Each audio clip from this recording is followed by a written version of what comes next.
Olá, queridos amigos, aqui é a Sandra Amaral, fisioterapeuta, e estamos no livro Há 2000 anos, esta já é a parte 17. E nós paramos no momento em que o imperador Vespasiano pede que Públio vá à Palestina ajudar o seu filho Tito no cerco a Jerusalém. Pedido este que Públio acata por conhecer tão bem o território e ter sabedoria para substituir o Vespasiano junto ao seu filho Tito.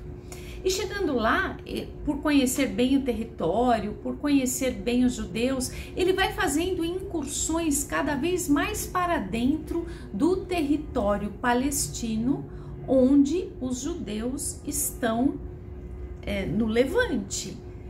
E ele é aconselhado a não passar determinado limite, mas ele se sente seguro para fazer isso e passa.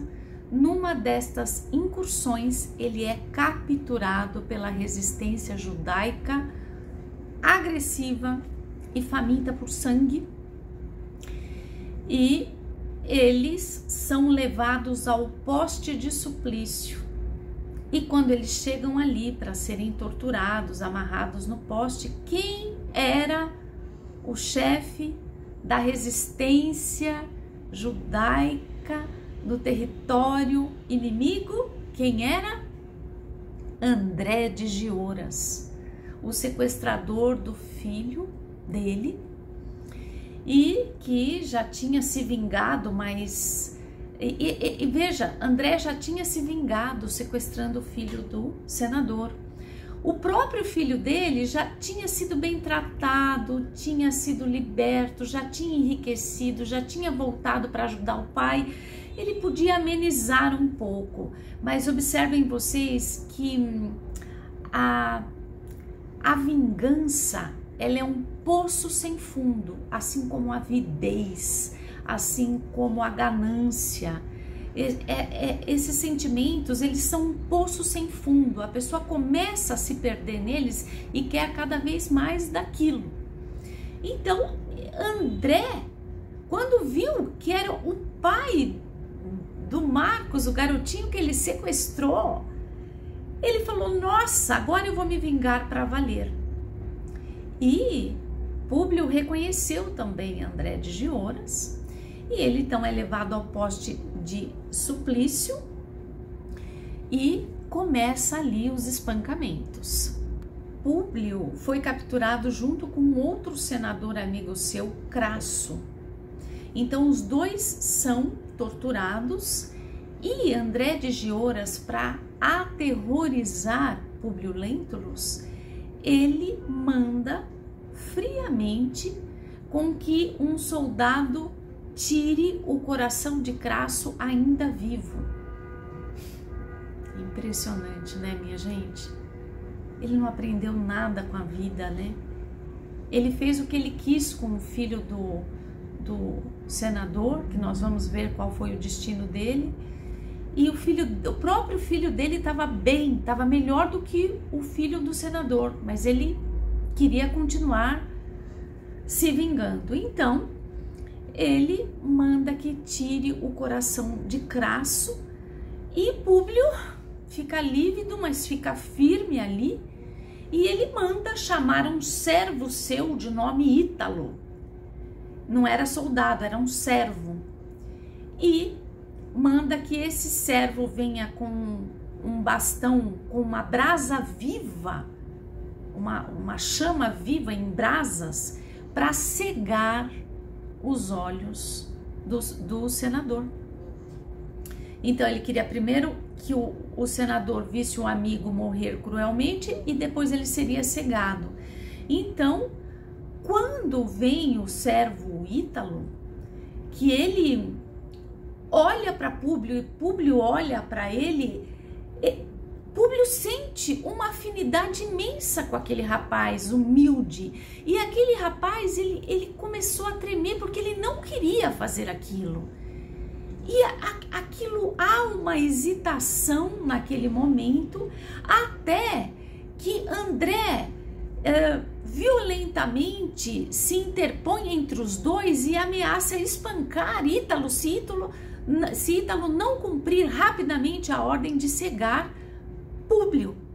E o rapaz, não querendo fazer aquilo, cega. Você imagine a dor. Cega Públio. Neste exato momento, Roma, os soldados romanos conseguem adentrar naquele último recinto, aquele último foco da resistência judaica. Quer dizer, André sabia que seria capturado. Ele estava a alguns minutos de ser capturado. E ele resolveu levar a cabo a vingança dele da mesma forma. Quando os soldados entram naquele último reduto da resistência judaica, no exato momento que o servo Ítalo estava ainda com o ferro, segurando o ferro nas mãos com as brasas vivas, tendo acabado de cegar o segundo olho do senador, as forças romanas invadem o reduto e veem ele naquela atitude criminosa, matam ele violentamente num golpe só e ferem mortalmente André de Gioras. Quando tudo acaba, Crasso é enterrado, Públio é retirado vivo ainda, cego, mas vivo, é tratado com todas as honrarias e Públio pede que o servo que o cegou seja enterrado dignamente, com dignidade. E os soldados estranham, eles dizem, mas senador, por que o senhor quer isso? Ele cegou o senhor. Ele falou, mas ele não queria fazer isso. E eu sinto por este rapaz uma afinidade imensa. Ele conseguiu ver, inclusive, que esse rapaz tinha traços nobres da nobreza romana. Muito bem, daqui a pouco a gente vai saber quem era esse rapaz, se é que vocês já não desconfiaram. O que acontece? O rapaz é enterrado, eles saqueiam o templo de Jerusalém, pegam todas as riquezas, pegam André de Gioras, amarram ele com aqueles, torturam um pouco, né? Amarra ele com aqueles ferros e levam todos para Roma para que eles sejam, façam parte do desfile dos vencedores, né? Então existiam várias alas dos desfiles dos vencedores, mostrando o exército, mostrando os generais, mostrando os senadores, depois mostrando as riquezas dos tesouros despojados do templo de Jerusalém e por último de tudo vinham os líderes da resistência inimiga. No caso, André de Gioras já totalmente doente, acabado, ferido, exaurido, lá andando, puxando aqueles ferros, quase já morrendo, porque ele já era um ancião também, quase já não podendo nem andar e com certeza morreria dali a alguns minutos, não sem antes ir também ao poste de suplício. Então, primeiro ele iria ao poste de suplício, mais uma vez, e depois ele seria morto. Então, esse cortejo acontece algum tempo depois para mostrar para Roma que o reduto judaico havia sido vencido. Públio está muito necessitado de ter uma palavra com André de Gioras. Algo dentro dele diz que ele tem que ter uma conversa com André. Só que nunca, jamais um nobre senador iria visitar um judeu capturado nas masmorras. Isso era uma coisa absolutamente impensada. Então, a primeira prova de transformação moral que ele teve, depois de ter perdoado a Ana, que sobreviveu em lugar da esposa dele, foi vencer o orgulho dele naquele momento e dizer para o capitão da guarda que ele, senador, gostaria de ter uma palavra em particular com o prisioneiro André de Gioras. Ele foi rapidamente atendido, foi levado até lá, porque ele estava cego, né? Foi deixado ali, ele pediu que se afastassem, que os guardas se afastassem, e quando André se deparou com o senador, ele já era um homem totalmente devastado e arrependido. André tinha alcançado naquele momento o arrependimento. E ele começa a falar para o senador toda a verdade que ninguém sabia.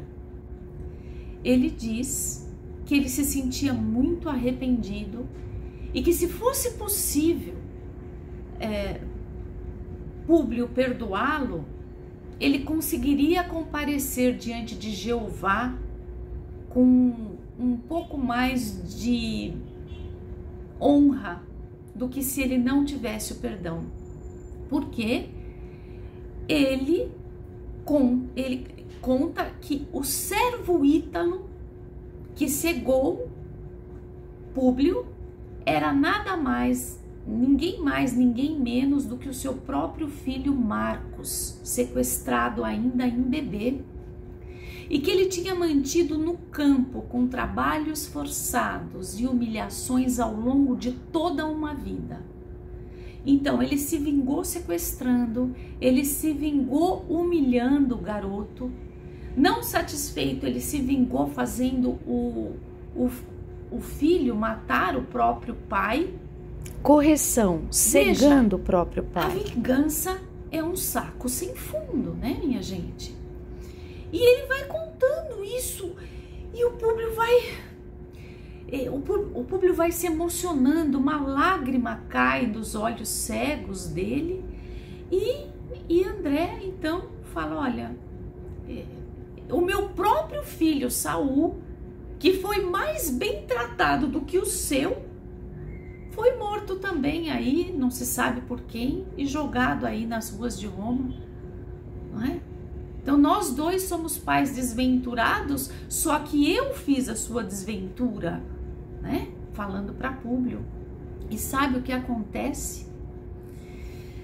Públio, transformado por tantos anos de sofrimento, por tantas vezes que ele tinha colocado o orgulho na frente de qualquer coisa e se dado mal, ele já estava tão cansado daquele orgulho, transformado como ele vinha se esforçando, né? Inclusive com o evangelho de Jesus, se convertendo ao cristianismo, ele surpreendentemente perdoa André de Gioras. E depois ele sai da prisão, André de Gioras ainda vai para o poste de suplício e depois é morto. Bem, queridos amigos, espero vê-los. Com certeza o próximo será o último episódio. Espero vê-los lá. Um grande abraço e até lá.